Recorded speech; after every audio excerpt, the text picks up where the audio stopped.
Amy with Fashion Toppings here and AJ's Vintage Designs, and I was doing a little sewing project and I started thinking this would be a great idea as a beginning sewing project for small children for the holidays, to make gifts for grandma and grandpa, gifts for mom and dad, gifts for a teacher. And so I wanted to share this idea with you. It's quick and easy, inexpensive, great way to upcycle older fabrics, your grocery bags.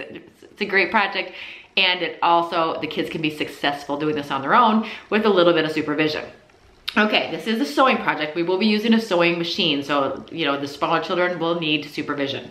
Okay, I made these for myself, these Christmas trees, and I'm not necessarily using holiday fabrics because I want to be able to keep these out longer than just the month of December. You know, I want these out, I put these out, you know, probably at the beginning of November, and I could keep them out until probably start of February. But the Christmas trees, and I'm not using holiday fabric, but it still has that feel of the holidays because it's a tree. Okay, so I got a big tree, and then I got a little tree, and these are quick and easy. And then for the little ones, you can make felt Christmas ornaments and their pillows. They can make themselves, and they can adorn them with, they can use puffy paint on them. They can hot glue, or little kids probably wouldn't be using hot glue. You can use fabric glue and glue lace on it to make it look like, you know, however they wanted to decorate their Christmas ornament. I would just put a little lace around the top. But you can be creative with that with the kids as well. So I'm gonna show you, I'm gonna do a candy cane. So I did an ornament, I did the Christmas tree or holiday tree, and now I'm gonna do a candy cane. And I'm gonna show you how easy this is and how much the kids can get involved. And I'm gonna make this quick and easy. Thrifted fabric, gotta take the tag off it. And it's holiday colors, but it's not holiday themed. And which I like, you know, I kinda like the versatility of that. Okay, so let me go ahead and aim you down towards the ground so you can follow along, and I'll show you how easy it is, and I'll also show you some different tools that you can use that is gonna make it easier for the younger kids to be able to participate, do this project, and also be successful and not hurt their little fingers, or, you know, just to make it easier for them and make it a lot safer. So let's get started. Okay, so I have a large piece of fabric. I have folded it in half. I fold it in half because I need to make two copies of, I need to make a copy of whatever image I'm doing. So it'll be the front of the pillow and the back of the pillow. Now, I'm gonna do a candy cane, but here's what I did before. I did the Christmas tree. So the Christmas tree, you only need to do half. And then you set your template on the fold. See the fold right here? You would put the template on the fold and then trace it out and cut it. So you can, that would be your fabric, but you'd need to make two copies of it because you need the front of your pillow and the back of your pillow. So you do this twice. And then you only need to do it on the fold and do a half template. And the kids, you can make these, pre-make these little drawings of a Christmas tree, or for instance here I have also the little drawing of a Christmas ornament. You can just freehand it, lay it down, and the kids can trace it and they can make their pillows, or the kids can draw this themselves and make their own template. This is just poster board. And the nice thing about these is, you know, they're kind of rustic looking. So right there, I drew a candy cane. They're kind of rustic looking, so that's the nice thing as far as kids being able to do this. You don't want them perfect. You kind of want them to look a little shabby chic. You know, this is what gives it character. So it's fun to let the kids draw it and the kids make the template, and then that's what you're gonna use to make the pillow. So I'm gonna cut out this candy cane. You know, I taught myself to sew, so I'm not an expert, but the nice thing about this project is that you want your kids to take the chance and experiment with the sewing and figure out their way as far as, you know, grabbing that interest and finding the love for sewing at a young age, and in a way for them to be successful. Because if they're successful at sewing, then they're gonna want to keep on sewing, and they're gonna want to keep on learning. So this is an easy project for the holidays, for gifts that the kids are going to be able to be successful at on their own with minimal supervision. Okay, so I don't recommend using a Sharpie, but I'm using a Sharpie so that you'll be able to see because my chalk line won't show up. Okay, so have the kids trace their template.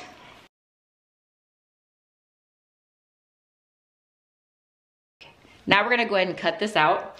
And we're gonna cut out just a little bit outside the lines. So have them cut a little bit outside the lines. That gives us a little bit of seam allowance. It doesn't have to be perfect. This is, you know, like I said, perfectly imperfect. So have the kids cut a little bit outside the line, or you can help them out and draw another line on the outside, a 1/2 inch out for them to cut. But let them trace their own template. Let them be successful at that. Lay it down, trace it, and then you can go back and you can add another 1/2 inch on for them before they cut. That's up to you. Or with older kids, just have them add the 1/2 inch for seam allowance, or just, you know, have them just eyeball it. Just have them add a little bit around the edge.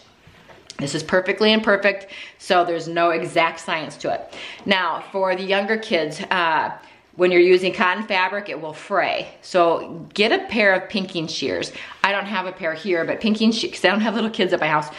Pinking shears are, they have like the triangle edge, like a jaw triangled edge.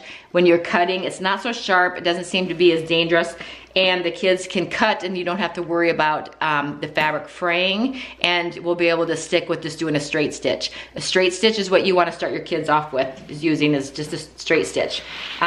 So use pinking shears for the younger kids, and or even if it's even younger kids, use felt. Felt isn't gonna fray. It's easy to cut, it's easy to manipulate, and it sticks to itself so it doesn't slip around. So if you're working with kids that are younger and very inexperienced with sewing, start off with felt. Felt is so much easier. Like I said, it sticks to itself, it doesn't fray, it's easy to cut, and it's easy to sew.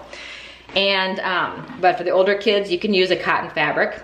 So I'm gonna cut around my template about a 1/2 inch outside, or about a 1/2 inch outside my template line.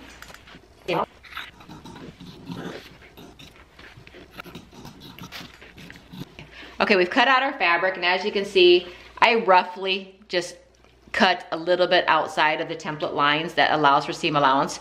It doesn't have to be exact. As long as you have a little bit for seam allowance, you're okay. And I recommend ironing as well. It'll make it easier for the kids if it's ironed. Now for little kids, pins can poke their fingers, and if their fingers get poked, they might lose interest in sewing because they'll think it hurts.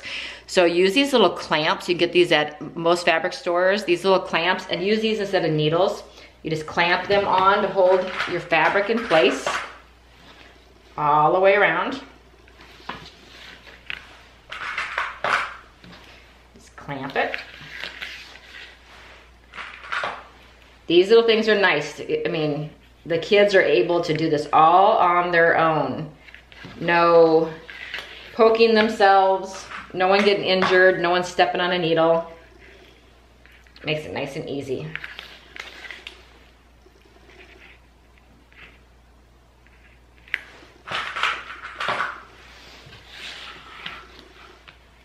Okay, now, we need to be able to stuff this after we sew it. So we need to leave an area open. You need an area open large enough for you to be able to shove your stuffing in and work it around.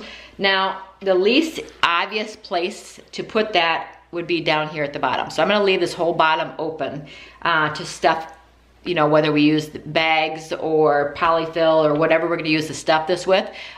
Leave this bottom open. So we're gonna be sewing and closing up everything except for this little bottom area here. Oopsie.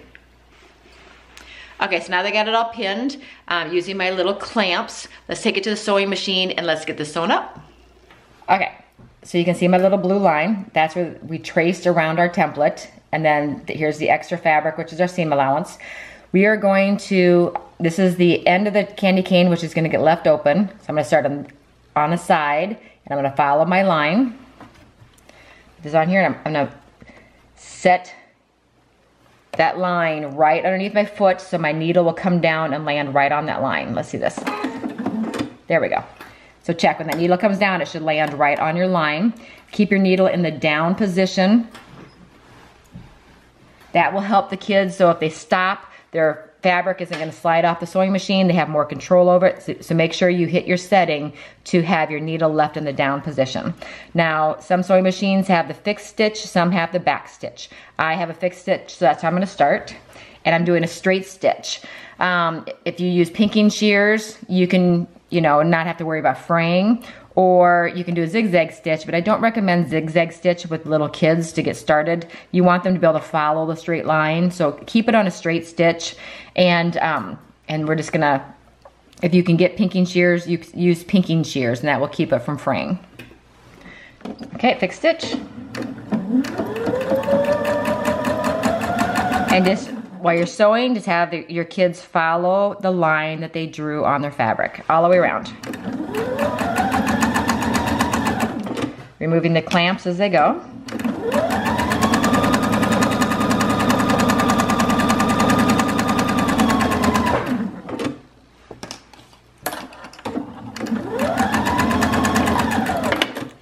Okay, so I set my fabric up here just so I can make that curve. So you're gonna go slow. The nice thing is about having your needle in the down position, you can pivot and turn as you go, so it makes it easier for the kids to make a corner. Okay, we keep pivoting, staying on that line.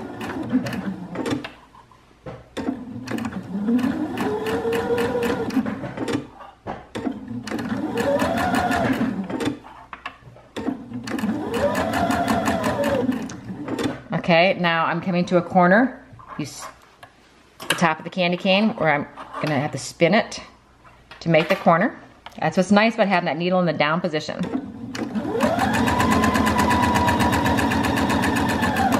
Needle in the down position, spin.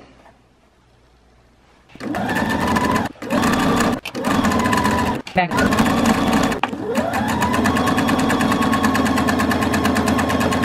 Okay, I'm at the end, and I'm gonna stick fixed stitch or back stitch. Okay, cut our string. Okay, and this is why I wasn't too worried about, how much seam allowance the kids drew on, because we can trim this off, because they're actually gonna be sewing along the line they drew, the actual template. So anything they cut off that's extra outside of that line is no problem, because we're gonna trim that off anyway. We just wanna make sure that they're following the pen line that they made when they traced their template. Okay, so now we sewed around our entire little candy cane. Then we need to, if they had a big seam allowance, just go back and take a scissors and trim off some of that seam allowance. But this isn't mandatory. If there's older kids, they can trim off this extra fabric. It just makes it easier when they're turning it inside right, less bulk. So they can trim off this excess fabric as long as they don't cut through their sewing line. Little kids, it's okay to leave this on here. That's part of the perfectly imperfect and part of the charm of having them doing their first project. Okay, so now we have our candy cane and it's inside out. It's the wrong side of the fabric. There's our little pencil line and our stitching.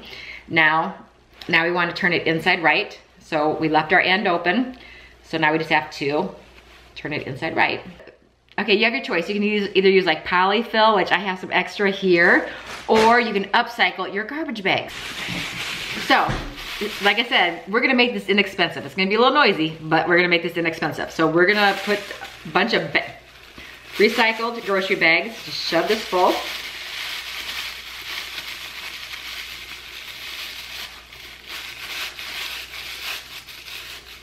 If you want to make it soft, you can mix some polyfill in there.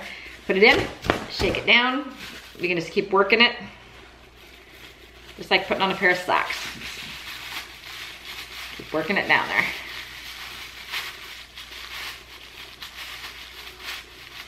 See, winding up like a pair of socks. I'm shoving bags one at a time into the tube. You can fill this with beans, dried beans. That would be really good for the little kids because then they can just reach in and then grab the beans and the beans will fall into place. So that's an easier option for kids as well, is the beans. Just thought about that. I should have had some beans ready. Rice. If you do the rice or the beans, the uncooked rice or uncooked beans, if you do those, then they probably stand better if you wanted to use them like for a home decor, like to set them in front of like a bookshelf or something like that. Then they would stand better if you use the beans and the rice with it because it gives it some weight or some substance to it, and it's probably easier for the kids as far as scooping it in too. They can use a spoon and they can scoop it in, or reach their hands in there, and it's all about, kids like to be active with their hands, and so this will keep them busy for a while. I'm gonna keep filling this and I'm gonna come back when I'm done. Okay, so I've got it stuffed, and look at, that's grocery bags. I'm upcycling those nasty plastic grocery bags that we collect all over the house. My end is open, and all we have to do is to close this up, is to tuck this in. So we're not looking at a cut raw edge, we're just tucking all the raw edges into, we can push down the bags a little bit. So we're just tucking the fabric in so we're not looking at a raw edge. And then we're gonna squeeze it shut, just like that. Just squeeze it shut. And then we're gonna do a straight stitch right across where we just squeezed. I'm gonna do this real quick and I'll show you when I got it done. I've squeezed the bag, I've got the bag squeezed out of the way. And put my needle in the down position, get the strings out of the way. Okay, down position. And I'm just gonna sew straight across. Back stitch or fixed stitch at the beginning.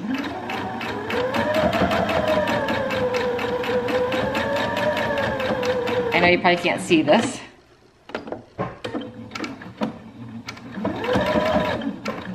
But it's easy as that. Lift up my needle, cut my string. Okay, so that's how quick and easy this little candy cane. Now, what child is not gonna want a whole bunch of little tiny pillows on their bed that they designed, they drew a template, they cut it out, and then they sewed around the border and they made themselves a pillow? I mean, this is a great project for kids. Let me grab the rest of them. So give your kids a poster board. Let them create a design big enough to be copied onto fabric, but let them create a design, cut it out, trace 2 copies of that design onto a piece of fabric so you have a front and a back. Let them sew around the border of their design and make a pillow out of it. They can create, this is a kind of a funky looking Christmas ornament, but they can use fabric glue to glue on little buttons to look like ornaments, and buttons and tinsel and lace. So they can use fabric glue for that. They can use puffy paints, fabric paints to paint on it. There's a lot of creative ideas for that. This would keep kids busy for a long time for an activity. So we have this. They can trace out a Christmas tree or a holiday tree. 2 sides, remember. And just give them a poster board. Let them create their design. Make a candy cane. An ornament. Now remember, if something is symmetrical where both sides are the same, just make half of one and cut it on the fold. And a Christmas tree. This will keep the kids busy during their holiday break, and they can just fill up their bed with a bunch of comfy little pillows. And it doesn't have to be expensive because you can fill them with your grocery bags, beans, rice, not cooked, of course, or stuffing or scrap fabric. You can make these very inexpensively, and this is a great way to use up some of your old fabric. Let the kids be creative. They start to finish, they design it, they cut it out, they sew it, they fill it, and then they get to keep it. Or they get to create these and give them as a gift. But I just wanted to do this with you real quick. I'm really into sewing like the home decor stuff now, and especially during the holidays, I like to come up with ideas for getting kids interested in sewing. If you start at a young age, then you're going to keep that love and your skills will get better and better and better. I have taught myself to sew. So a lot of the experienced sewers are probably going, oh, what is she doing? Because I'm not professionally trained. I have guessed and experimented, and I've learned to sew based on trial and error. And so I like to do little projects like this because it also trial and error. You learn from every project you do, and you get to have fun with it. So start the kids young. Get some pinking shears. I'll put links in the description box as to where you can find pinking shears, which is a safe set of scissors, and then the kids can not have to worry about frayed fabric. They can just use a straight stitch. Pinking shears, when you cut around fabric, will keep it from fraying. So that's one good thing. Also, get these little clips so your kids are not having needles in your carpet, or they're not poking themselves and having a bad experience. You want to set them up for success. You want to make it a safe environment. So supervise them at all times when they're on the sewing machine, but provide them with tools that make it easier. The younger kids, use felt. Start them off with felt fabric. It's inexpensive and it's user-friendly. But get the clamps, get some good scissors like the Fiskars scissors, get the pinking shears, and just have some fun. Supervise them, but let them be the creator, the designer, and the sewer. Okay, well, this is Amy with Fashion Toppings and AJ's Vintage Designs. It's just with a little sewing project, something that I was toying around with and I wanted to share with you. Until next time, I hope you all have a good day and happy holidays.